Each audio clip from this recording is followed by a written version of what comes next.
Hi friends, welcome to our channel. So మనం 3 days నుంచి videos అయితే పెట్టట్లేము, పక్కన పెట్టేసేయండి వాటి గురించి. బట్ వీడియోస్ అయితే చూడడం జరుగుతుంది. అంటే ప్రతి ఎపిసోడ్ చూస్తున్నాము. ఎందుకంటే మళ్ళీ మనం రివ్యూ చేసినప్పుడు ఆ పాయింట్లు కూడా మనకి ఇంపార్టెంట్ కాబట్టి. ఇక నిన్న వైల్డ్ కార్డ్స్ వచ్చేసారనమాట. మొత్తానికి 8 మెంబర్స్ వచ్చేసిళ్ళు. హౌస్ మొత్తం హడావిడి ఉంది. ఇంకోటి ఏంటంటే ఈ వైల్డ్ కార్డ్ ఎంట్రీస్ రావడమే ఆలస్యం కావచ్చు. ఎడిటర్కి అయితే చాలా పుషప్ వచ్చినట్టు అయిపోయింది అనమాట. ఎందుకంటే మనకు ఒక ప్రోమో రిలీజ్ చేసిళ్ళు. సో ఆ ప్రోమో చూస్తే గతంలో అంటే ఇంతకుముందుకు 30 డేస్ జరిగింది కాబట్టి, సో వాటితో కంపేర్ చేస్తే ఇప్పుడు ఏది మిస్ అయినాం అనేది మనకి ఈజీగా ఆ ప్రోమో చూస్తే అర్థమైపోతుంది. సో కామెడీ కేటగిరీ నుంచి కంటెస్టెంట్స్ని తీసుకొచ్చినప్పుడు కూడా ఈ ముందు వచ్చిన కంటెస్టెంట్స్లో ఎవరు కూడా అంత ఫన్ అనేది జనరేట్ చేయలేదు. సేమ్ టైం ఎడిటర్ కూడా పెద్దగా అనిపించలే కావచ్చు, ఏం చేద్దాంలే అన్నట్టు ఉన్నాడు అనుకుంటా. ఈసారి వచ్చేసరికి మ్యాక్సిమం ఈసారి వచ్చిన ఈ వైల్డ్ కార్డ్ ఎంట్రీస్లలో మెజారిటీ అంతా ఎంటర్టైన్మెంట్ ఆల్మోస్ట్ ఇచ్చేటోళ్ళు ఉన్నారు. సో ముక్క అవినాష్ అయితేనేమి, టేషి తేజ, రోహిణి, అలానే హరితేజ, గంగవ్వ. సో వీళ్ళందరూ ఆల్మోస్ట్ ఏదో సిచ్యువేషన్లో వీళ్ళు ఈజీగా ఫన్ జనరేట్ చేసేవాళ్ళు వీళ్ళందరూ. కాబట్టి రిలీజ్ చేసిన ప్రోమో కూడా అంత బాగుందన్నమాట, చూడడానికి చాలా మంచి అనిపించింది. సో మెజారిటీ ఎక్కువ మనకు నవ్వుకోవడమే సరిపోతుంది అందులో, అంత బాగుంది. ఇంకోటి ఏంటంటే హౌస్లో ఆల్రెడీ నామినేషన్స్ కూడా కంప్లీట్ అయిపోయినాయి. అలానే ఈసారి నామినేషన్స్ ఎట్లా జరిగినాయంటే వైల్డ్ కార్డ్ ఇప్పుడు ఏదైతే వైల్డ్ కార్డ్స్ వాళ్ళని ఎంట్రీస్ వాళ్ళని ఏమన్నారంటే వాళ్ళకు పేరు పెట్టిలు రాయల్ క్లాన్ అని చెప్పేసి, అలానే పాతగా ఉన్న కంటెస్టెంట్స్కి ఒరిజినల్ గ్యాంగ్స్టర్స్ అని చెప్పేసి వాళ్ళకు క్లాను. సో వీళ్ళ వరుస వీళ్ళు. కాకపోతే ఇంకో చిన్న ట్విస్ట్ ఏంటంటే బిగ్ బాస్ చెప్పిండు. సో ఆ ట్విస్ట్ ఏంటిది అనేది మనము వీడియోలో మాట్లాడుతున్నాం. అలానే సో ఎవరెవరు నామినేషన్లో ఉన్నారు, ఇంకా ఫన్ కూడా మంచిగా ఉందన్నమాట. వాటి గురించి కూడా మనం కొన్ని విషయాలు మాట్లాడుతున్నాం. బట్ బిఫోర్ దట్ మీరైతే ఈ వీడియో చూస్తే నచ్చినట్టయితే మీకు లైక్ చేయండి, షేర్ చేయండి, అలానే don't forget to subscribe our channel. ఇక మనము ప్రజెంట్ సో ఈ నామినేషన్ ప్రాసెస్ ఏ విధంగా స్టార్ట్ అయింది, అందులో ఎవరెవరు ఉన్నారని చెప్పేసి మాట్లాడుకుంటే, సో ఈసారి నామినేషన్ ప్రాసెస్ అనేది ఎట్లుందంటే ఫస్ట్ అయితే హరితేజ స్టార్ట్ చేసింది. కాకపోతే ఏంటంటే కామన్గా నామినేషన్ ఒక ఫోటో ఉంటే ఫోటోను అక్కడ వాళ్ళు లెక్కుంటారు అనమాట. ఆ వాల్ పైన ఎవరైతే మీరు నామినేట్ చేయాలనుకుంటున్నారో వాళ్ళ ఫోటోను అక్కడ పెట్టమని చెప్పేసి అంటారు. సో హరితేజ అయితే స్టార్ట్ చేసింది. బట్ తను ఎవరైతే నామినేట్ చేసింది అనేది మనకు అప్డేట్ లేదు. బట్ నామినేషన్ అయితే తనతో స్టార్ట్ అయిపోయింది అనమాట. ఇంకోటి ఏంటంటే ఈసారి ఈ ఓజీ క్లాన్ వాళ్ళు ఉన్నారు కాబట్టి, సో నిన్న వచ్చి ఎగ్జాక్ట్లీ మనకు తెలుసు కాబట్టి వచ్చిన వన్ డేకే రాయల్ క్లాన్లో ఉన్న మెంబర్స్ని నామినేట్ చేసే అవకాశం బిగ్ బాస్ వీళ్ళకు అవకాశం ఇచ్చింది అనమాట. స్పెషల్ ఒక పవర్ లెక్క. బట్ ఇక్కడ ఇండివిజువల్గా వచ్చేసి 8 మెంబర్స్ని ఎవరు పడితే వాళ్ళని నామినేట్ చేయడానికి లేదు. హౌస్ మొత్తం అంటే ఓజీ క్లాన్ మొత్తం డిసైడ్ చేసుకుని ఒక ఇద్దరిని అయితే నామినేట్ చేయమని చెప్పేసి బిగ్ బాస్ వీళ్ళకి అవకాశం ఇచ్చిండు. సో వాళ్ళు ఏం చేసినంటే మెహబూబ్ని అలానే గంగవ్వని అయితే నామినేట్ చేసిలన్నమాట. సో అది పాయింట్. సో నెక్స్ట్ వచ్చేసి ఏంటంటే ఇక్కడ ఇక మనకు నామినేషన్లో ప్రజెంట్ చూసుకుంటే 6 మెంబర్స్ ఉన్నారు. 6 మెంబర్స్ కూడా ఈసారి చాలా టఫ్ ఉందన్నమాట. మనకున్న నామినేషన్ ప్రకారం చూసుకుంటే ప్రతి ఒక్క కంటెస్టెంట్ కూడా అంతో ఇంతో స్ట్రాంగ్గా ఉన్నారు. చాలా ప్రతి ఒక్కరు కూడా హౌస్కి ఉండాల్సిన కంటెస్టెంట్సే. కాకపోతే ఖచ్చితంగా ఎవరో ఒకరైతే ఎలిమినేట్ అయ్యే అవకాశం అయితే డెఫినెట్గా ఉంటుంది ఎవ్రీ వీక్. కాబట్టి వీరిలో కూడా ఎవరికి లిస్ట్ ఓటింగ్ ఉంటే డెఫినెట్గా వాళ్ళు బయటికి వెళ్తారు. సో మనకు జరిగిన ప్రకారం అయితే ప్రజెంట్ ఉన్న ఇన్ఫర్మేషన్ ప్రకారము 6 మెంబర్స్ నామినేషన్లో ఉంటే గంగవ్వ అలానే మెహబూబ్ని ఆల్రెడీ ఓజీ క్లాన్ వాళ్ళు అయితే నామినేట్ చేసిళ్ళు. సో వాళ్ళిద్దరు. అలానే ఇది ఓజీ క్లాన్ నుంచి సీత, విష్ణుప్రియ, యష్మి, పృథ్వీ. సో ఈ 4 మెంబర్స్ నామినేషన్లో ఉన్నారు. సో మొత్తం టోటల్గా అయితే 6 మెంబర్స్ ఈ 6 వీక్ సంబంధించిన నామినేషన్లో ఉన్నారు.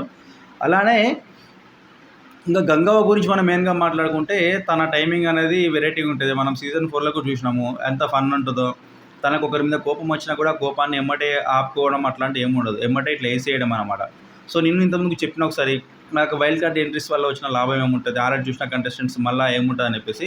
బట్ ప్రజెంట్ ఉన్న ఈ కంటెస్టెంట్స్తో చూసిన తర్వాతకి ఈ ఎక్స్ కంటెస్టెంట్స్ వీళ్ళకి చూస్తే ఇప్పుడు ఓకే హౌస్కి మళ్ళీ సీజన్ 7 లెక్క మళ్ళీ హిట్ అయ్యే అవకాశం అయితే ఉందనైతే అనిపిస్తుంది అనమాట. సో ఎందుకంటే వీళ్ళతోటి ఇప్పుడు వీళ్ళు వచ్చేసిన హడావిడి అంతా ఏం తెలియదనమాట. సో ప్రజెంట్ వచ్చిన ఈ wild card entries already X house mates ఉంది కంటెస్టెంట్స్ ఉంటారు కాబట్టి వీళ్ళు చేసే ఫన్ అనేది నెక్స్ట్ లెవెల్ ఉంది. ఇలా చిన్న ఎగ్జాంపుల్ చెప్తా. సో కామన్గా ఎవ్రీడే మార్నింగ్ అనేది వీళ్ళు 10 o'clock 11 o'clock లేస్తారు. ఎవరు ఈ ఓజీ క్లాన్ వాళ్ళు. సో బిగ్ బాస్ గంగవ్వ పోయిన తర్వాత ఏం చేసిందంటే వీళ్ళందరూ పడుకున్న వాళ్ళందరినీ పోయి ఇక్కడ కామన్గా ఒక పాట వస్తుంది, పాటతో వీళ్ళందరూ లేవడం జరుగుతుంది. అది రెగ్యులర్ ప్రాసెస్. కాకపోతే ఆ పాట రాకముందుకే వీళ్ళందరినీ పోయి ఇంకేసేపు పడుకుంటారా లేండి అని చెప్పేసి అంటుందన్నమాట. అది నిజంగా చూస్తానికి చాలా ఫన్ ఉండే అనమాట. అలానే మణికంఠతో కూడా ఒక చిన్న ఫన్ ఏంటిదంటే ఎప్పుడు చూసినా ఏడ్చుకుంటూ కనబడతావు, ఏంది నీ బాధ ఏంటంటే నాకు నా భార్య గుర్తుకొస్తుందమ్మా అని చెప్పేసి అంటే, మరి అలాంటప్పుడు హౌస్లో ఎందుకున్నా బయటకు పోవచ్చు అని చెప్పేసి అన్నది. అది కూడా ఫన్ వే అని ఉంటుంది. ఇంకోటి ఏంటంటే ఇక్కడ సో వీళ్ళ ఎందుకంటే వీళ్ళకి ఆల్రెడీ వీళ్ళ క్లాన్ వాళ్ళకి ఇంకా వీళ్ళకు రేషన్ అనేది ఏం లేదు కాబట్టి, సో ఇప్పుడు మనకు రిలీజ్ చేసిన ప్రోమోలు ఎట్లుంటుందంటే సో టీ పెట్టుకోనికి మాకు పాలు కూడా లేవని చెప్పేసి రోహిణి మాట్లాడుతుంటే నవీల్ అంటారు కదా పాలు అనేది లగ్జరీ అని చెప్పేసి చెప్తారనమాట. సో అప్పుడు గంగా వంటగా కొంచెం పెద్దదాన్ని కదా నాకు టైంకి తాగకపోతే ఏమైపోతుందని కొంచెం గాబర్ గాబర్ అవుతుంది అన్నట్టు తను చెప్తుంది. సో అదే టైంలో ఇక్కడ సీత అంటే కదా తర్వాత ఇస్తారులే అనుకో, తర్వాత ఇస్తారు కావచ్చు అని చెప్పేసి అనేసరికి ఎమ్మటే ఒక పాయింట్ ఇచ్చేస్తుంది. అంటే మీరు దాచుకొని ఇస్తలేరు అయింది మాకు కొంపదీసి అని చెప్పేసి తను చెప్తుంది. టైమింగ్ అనేది మ్యాటర్స్, టైమింగ్ కూడా అంత బాగుంటుంది టైమింగ్ అది. తర్వాతకి ఇక్కడ మళ్ళీ రోహిణి ఏమంటుందంటే సో నేను కూడా పెద్దదాన్ని నాకు కూడా ఇబ్బంది అవుతుందని చెప్పేసి అంటే ఇక్కడ ఏమంటుందంటే నేను కూడా పెద్ద మనిషినే కదా అని చెప్పేసి అంటే ఏమంటే గంగా అంటాయి కదా అవునా ఎందరు పుట్టిల్లు నీకు అని చెప్పేసి అంటది. ఇక పక్కన ఉన్న నిఖిల్ అయితే ఇంకా నేను నవ్వు చూడాలి నెక్స్ట్ లెవెల్ నవ్విండు అనమాట. నెక్స్ట్ ఇక బౌల్స్ క్లీనింగ్ అనమాట. ఎందుకంటే ఆల్రెడీ వీళ్ళకు 3 టాస్క్లు స్టార్టింగ్లో పెట్టించినప్పుడు సో బెడ్స్ అండ్ ఇక్కడ రేషన్ రిలేటెడ్ మొత్తము వీళ్ళకి అవకాశం, ఎవరికి ఈ ఓజీ క్లాన్ వాళ్ళకు. అలానే ఇంకా 2 క్లాన్స్ ఏమో ఒక స్పెషల్ పవర్ ఇమ్యూనిటీ ఒకటి వచ్చేసింది, వాళ్ళకి 2 గెలిచిళ్ళు. కాకపోతే ఇక్కడ వీళ్ళకు బౌల్స్ క్లీన్ చేయడం అని చెప్పేసి కొంచెం మనకు అవినాష్ ఎంత చూస్తే మనకు తెలుసు ఆల్రెడీ తన గురించి. ఎంటర్టైన్మెంట్లో మనల్ని తీసేసే అవకాశం ఎవరికి లేదు. గట్టి పోటీ సరి ఈ ప్రజెంట్ ఈ రాయల్ క్లాన్ నుంచే మనకి కాంపిటీషన్ ఉంటుంది అనమాట ఎంటర్టైన్మెంట్ రిలేటెడ్. ఎందుకంటే అక్కడ ఆల్రెడీ ఆ టేషి తేజ ఉన్నాడు, నెక్స్ట్ ఇక గంగా ఎలాగుంటుంది, హరితేజ ఉంటారు. ఇప్పుడు ఉన్న పాత క్లాన్లో వీళ్ళు ఎవరు లేరు, పెద్దగా ఎంటర్టైన్మెంట్ అయితే ఇచ్చేటోళ్ళు ఎవరు లేరు. బట్ ఇప్పుడు వచ్చిన వల్ల రోహిణి ఉంది అలానే, కాబట్టి చూడాలి. సో మనకు ఎప్పుడు కూడా కొంచెం నోటిదిలో బాగుంటుంది కాబట్టి ఆ నోటిదిలతో అందరి ముందు అరవడము, అలానే ఈ వర్క్స్ షేర్ చేసుకోవడం దాంట్లో మనకి అయితే బౌల్స్ క్లీన్ చేసుకోని చెప్పేసి చెప్పారనమాట. ఇందులో కూడా వచ్చేసి చిన్న టైమింగ్ ఏంటిదంటే మనకంట అలానే ముక్క అవినాష్ ఇద్దరు మాట్లాడుకుంటారు. సో ఇప్పుడు మనం నువ్వు తోదాం నేను తోదాం ఇద్దరము షేర్ చేసుకుని వర్క్ చేసుకున్నాం అని చెప్తే అప్పుడు మనోడి ముక్క అవినాష్ టైమింగ్ ఎట్లుంటుందంటే అంటే ఇప్పుడు మా గిన్నెలు మేము తోకుంటాం మీ గిన్నెలు మీరు అంటే అంటుందో కరెక్ట్ షేర్ చేసుకున్నప్పుడు ఏమైపోతుంది అంటే మీరు ఎక్కువ గిన్నెలు తోకొని మళ్ళీ ఇస్తే నాకే ఇబ్బంది కదా అని చెప్పేసి అంటారు అనమాట. అప్పుడు కూడా ఏమంటే షాక్, అది కూడా బాగుంది. దీని తర్వాతకి సో ఇక గిన్నెల గురించి మాట్లాడిన తర్వాతకి మనోనికి అయితే బౌల్స్ క్లీన్ చేసే రెస్పాన్సిబిలిటీ అయితే అప్పచెప్పిల్లు ముక్క అవినాష్కి. సో ఇక మనం అంటాం నా నోటితులే నాకు ఇబ్బంది కలిగించినట్టు ఉంది కదా అని చెప్పేసి మాట్లాడుకుంటూ పోతారు. సేమ్ టైము నయని అలానే ఇక్కడ హరితేజ వీళ్ళందరూ పోయి తోమ్ తోమ్ తోమ్ తోమ్ తోమ్ తోమ్ అని పాట పాడుకుంటూ ఈ చంద్రముఖి డైలాగ్ ఉంటుంది కదా, సో చంద్రముఖి పాట ఉంటుంది కదా, సో ఆ పాటను వీళ్ళు బౌల్స్ క్లీన్ చేసుకుంటూ మణికంఠతో కూడా చేసుకుంటూ పోతున్నారు అనమాట. సో ప్రోమో అయితే అదనమాట. ప్రోమో చాలా బాగుంది.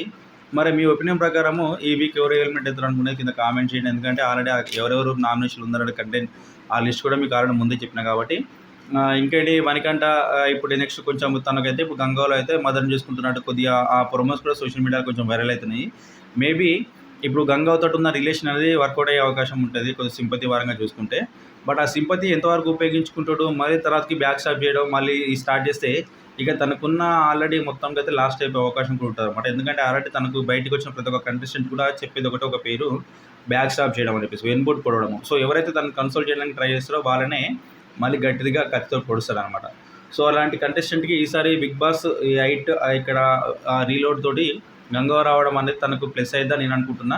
బట్ అది తను ఎంత ఉపయోగించుకుంటానో కూడా తన పైన డిపెండ్ అయి ఉంటాయి కాబట్టి సో ఇది ఓన్లీ మన వర్షన్ మన అనాలిసిసే. బట్ ఎందుకంటే ప్రోమోస్ కూడా కొన్ని సోషల్ మీడియాలో వైరల్ అవుతున్నాయి అనమాట. సో లైక్ ఇప్పుడు గంగవతో తను మాట్లాడే విధానం అలానే దీనిలో నా అమ్మని చూసుకుంటానని చెప్పేసి మాట్లాడము, కొంచెం దానికి సింపతి రిలేటెడ్ ఒక ఎమోషనల్ బ్యాక్గ్రౌండ్ వేసుకోవడము ఎంత వర్కౌట్ అవుతుంది. బయట ఆ సింపతి కూడా ఆల్రెడీ గెయిన్ చేసుకుంటుండో, కాకపోతే ఎక్కువ సింపతితో కూడా వర్కౌట్ అవ్వదు. బట్ మన ఆటలు కూడా చూపిస్తేనే ఆ సింపతి ప్లస్ ఆట అనేది కూడా కలిసి వస్తుంది. మరి అది కాకుండా మళ్ళీ సేమ్ బ్యాక్ స్టాప్ నేను ఇట్టే ఉంటా అని చెప్పేసి అంటే మళ్ళీ అది ఒకసారి మళ్ళీ అది ట్రిగ్గర్ అయిందంటే ఇక మనకి డేంజర్ బెల్స్ కొట్టేసినట్టే అనమాట. చూద్దాము. ఎందుకంటే ప్రజెంట్ వచ్చిన వైల్డ్ కార్డ్ ఎంట్రీస్ తోటి అయితే హౌస్ అయితే కలకలలాడిపోతుంది. ఇంకోటి ఏంటంటే ఈ ఓజీ క్లాన్ అనేది భయపడుతుంది రాయల్ క్లాన్ చూసినప్పుడు. ఎందుకంటే నిన్న రావడమేమో 3 టాస్క్లు ఇస్తే 3 టాస్క్లలో గెలిచింది మెజారిటీ. 3 టాస్క్లలో ఒక టాస్క్ ఓజీ గెలిస్తే 2 టాస్క్లు రాయల్ క్లాన్ గెలిచింది అనమాట. సో దీన్ని బట్టి అర్థం చేసుకోవచ్చు వీళ్ళు ఎంత అంత ఉత్సాహంగా ఉన్నారు, ఎట్లా మేము ఆడాలి మేము ప్రూవ్ చేసుకోవాలని చెప్పేసి ఆలోచన. ఇంకోటి ఏంటంటే వీళ్ళు స్టార్టింగ్లో అనుకున్నారు. సో వాళ్ళ చుట్టూ ఎవరైనా కొత్త వస్తారు కావచ్చు, మేము ఆల్రెడీ 1 మంత్ ఉన్నాం కాబట్టి మాకు హౌస్లో ఎన్విరాన్మెంట్ మొత్తం మాకు అంత ఐడియా ఉంది. సో మేము ఏ విధంగా సర్వే అవ్వగలుగుతామో, కొత్తలు రానికి అర్థం చేసుకోవడానికి టైం పట్టుద్ది అనుకుందా. కాకపోతే తను తలిస్తే తను ఒకటి తలిచినట్టు దైవం తలిచినట్టు ఒకటి ఉంటాయి కాబట్టి సామెత. సో వీళ్ళు అనుకునే వేరు, అక్కడ జరిగింది వేరు అనమాట. ఎందుకంటే ఎక్స్ట్రా కంటెస్టెంట్స్ వచ్చి ఆల్రెడీ వీళ్ళు చాలా రోజులు హౌస్లో ఉండి పోయిన వాళ్ళే ఇంతకుముందుకు. ఫస్ట్ సీజన్ 1 నుంచి 4th సీజన్ నుంచి 6th సీజన్ నుంచి ఇట్లా 7th సీజన్ నుంచి సో ఒక్కొక్క సీజన్ నుంచి అట్లా కొందరు తీసుకొని మొత్తం 8 మెంబర్స్ పంపించారు కాబట్టి వీళ్ళకి ఆల్రెడీ కంపేర్ విత్ వీళ్ళతో కంపేర్ చేస్తే ఇంకా ఎక్కువ ఎక్స్పీరియన్స్ వాళ్ళకు ఉంది కాబట్టి మళ్ళీ హౌస్లోకి రావడం పెద్ద వాళ్ళకు ఇబ్బంది అనిపించదు. కాబట్టి నేను అనుకుంటున్నా వీళ్ళు ఆల్రెడీ మోస్ట్ వీళ్ళు కొద్దిగా చిన్నపాటి షాక్లో అయితే ఉన్నారు. ఎందుకంటే డైలమాలో మెయిన్గా ఈ కంటెస్టెంట్స్ ఆల్రెడీ ఇబ్బంది అయిపోయి వీళ్ళు ఏదో అనుకున్నాం, బట్ అనుకున్నది ఒకటే జరిగింది ఒకటి అన్నట్టు ఉంటుంది. కాబట్టి రావడమే షాక్ తెచ్చుకుంటారు, 2 టాస్క్లు వాళ్ళు గెలవడము. సో డెఫినెట్గా సింపతి కూడా వర్కౌట్ అవుతుంది వాళ్ళకు. సింపతి మీన్స్ ఏంటంటే వీళ్ళకి ఇప్పుడు వీళ్ళను ప్రజెంట్ ఉన్న ఈ ఓజీ క్లాన్లను ప్రతి ఒక్కటి కూడా ఇప్పుడు పాయింట్అవుట్ చేసే అవకాశం ఉంటుంది అన్నమాట. ఎందుకంటే వీళ్ళు ఆల్రెడీ బయట చూసి వచ్చేసి గేమ్ వీళ్ళది. కాకపోతే ఇప్పుడు బయట ఉన్న ప్రేక్షకులు కూడా ఇప్పుడు మెయిన్గా ఎవరికి సపోర్ట్ చేయడానికి ప్రయత్నం చేస్తారంటే రాయల్ క్లాన్ వాళ్ళకి సపోర్ట్ చేసే ప్రయత్నం చేస్తారు. ఎందుకంటే వీళ్ళు ఆల్రెడీ అంతమందికి ఉన్న ఫ్యాన్ బేస్ ఒకటి ఉంది. సేమ్ టైము ప్రతి ఒక్కరు కూడా మంచిగా ఆట పర్ఫార్మెన్స్ ఆల్రెడీ చూపించుకున్నారు. బట్ వీళ్ళతో కంపేర్ చేస్తే వీళ్ళు కొంచెం హైప్లో కొంచెం ఎక్కువ వీళ్ళకు ఆ స్ట్రెంత్ అనేది కనబడుతుంది అన్నమాట. మరి అప్పుడు ఏ విధంగా డిసైడ్ చేసుకుంటారని ప్రేక్షకుల చేతిలో ఉంటుంది. ప్రేక్షకులు ఎలాగో ఫైనల్గా వాళ్ళ చేతులు ఉంటుంది కాబట్టి నచ్చిన వాళ్ళనే గెలిపిస్తారు, నచ్చిన టీమే ముందుకెళ్తుంది. సో అదైతే మొత్తానికి వీడియో మీకు నచ్చినట్లయితే లైక్ చేయండి, షేర్ చేయండి. Don't forget to subscribe our channel. ఇంకోటి ఏంటంటే చిన్న క్వశ్చన్, ఈ రాయల్ క్లాన్ వల్ల బిగ్ బాస్ 8 అనేది హైలైట్ అయ్యే అవకాశం ఉందా, లేకుంటే ఫ్లాప్ అయ్యే అవకాశం ఉందా? కింద కామెంట్ చేయండి.